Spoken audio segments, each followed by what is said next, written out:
જય માતાજી, જય વીર માતા.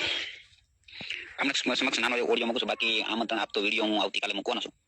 જેમ નજીક હોય ને એમ બધાને યાદ એટલે નજીક આવે મૂકવાનો છું. પણ જય કોળી સમાજને મારે જણાવવાનું કે વ્યક્તિ દીઠ સુધી આમંત્રણ મોકલો. દાખલા તરીકે કોઈ ગામમાં હોય ને આપણા સમાજનો સરપંચ હોય તો એમને પણ આમંત્રણ આપો કે તમારા ગામમાંથી ઓછામાં ઓછી સંખ્યા કેટલી આવી શકે. અને આપણો એક જ સમાજ એવો છે કે જેમની પાસે કોઈ ફંડ ફાળોથી આપણી પાસે કોઈ રકમ પડી હોય, એ દરેક લોકો એ રાતોરાત એમને જેટલો મની પાવર, જેટલો પૈસો ભેગો કરો એ લોકો કરી શકે, જેટલો પબ્લિક ભેગો કરી શકે. અને આપણે દેખાવ કરીએ છીએ કે ભાઈ અમે મોટી સંખ્યામાં એ સભાની અંદર ઉપસ્થિત થઈશું, પણ એ સભા આપણે ધારી એવી ન થતી હોય. એટલે દરેક ઠાકોર સમાજ હોય, સુવાળે કોળી હોય, દરેક કોળી સુધી મેસેજ પહોંચાડો. અને અત્યારે 2-3 દિવસ ગુપ્ત રીતે તમામ હોડવાઇઝ ગામ મિટિંગનું આયોજન કરો ને વધારે પ્રતિ સંખ્યા. કારણ કે અમુક લોકોને એવું થશે કે પહોંચી ના શકે, અમુક લોકોને એવું થાય કે આપણે કેમ જઈશું, આપણી સાધન નથી, આપણી પાસે પૈસા નથી, આવું પણ પ્રશ્ન હોય.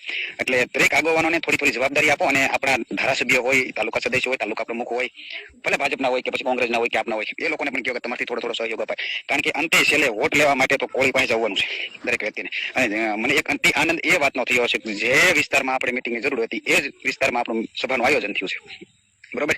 અને એ તો ગયો જ, જે વિસ્તારમાં મીટિંગ છે ને એના જ્યાં મંત્રી છે એ તો ગયો જ, સમજી લે. કારણ કે હું ખુદ પોતે ચૂંટણી વખતે એ વિસ્તારમાં પ્રસારમાં ઉતરવાનો છું. અને હવે તો મેં નિયમ લીધું છે ઘર સુધી દરેક જગ્યાએ દિવ્યેશભાઈ સોલંકી જેવો યુવાન ઘરે છે. એટલે હું એમ કહું થોડુંક વધારે મનોમંથન કરો.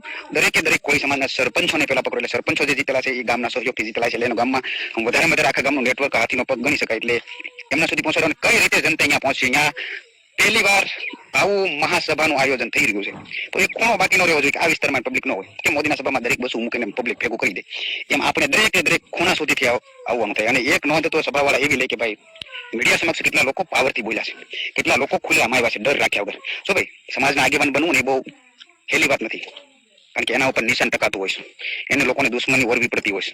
એટલે એવા લોકોનો ખૂબ આભાર માનું કે મીડિયા સમક્ષ આપણા સમાજ માટે બોલવા આગળ આવ્યા છે અને કાયમિક માટે આગળ રહ્યા છે. બાકી હજી ઘણા બધા આગળ નહીં પણ મોટું દેખાડવા નથી આવ્યા, બરોબર. એટલે જાજુ ઓડિયો નથી કરવા, પણ મારી એક વાતને નાના ભાઈ તરીકે બધા સ્વીકારે અને કઈ રીતનું આયોજન થાય ને એ આપણી પાસે 2-3 દિવસ એવું જ ગણો. ખાલી 2-3 દિવસની અંદર એક ગામડા ખોળાય જાય ને એવું આયોજન કરો ને હજી આગળની રણનીતિ એવું કહું છું દરેક ગામમાં 50 ગ્રુપ અત્યારથી બનાવી નાખો છે. આવનાર જો આપણે ન્યાય ન મળે તો આપણે ભાજપને ભગાવો આંદોલન ચલાવવાનું છે 100% છે. આપણા સમાજનો એક પણ મત એમાં ના પડે એવી રીતના આયોજન કરવાનું છે. જય માતાજી, જય સુવિધા.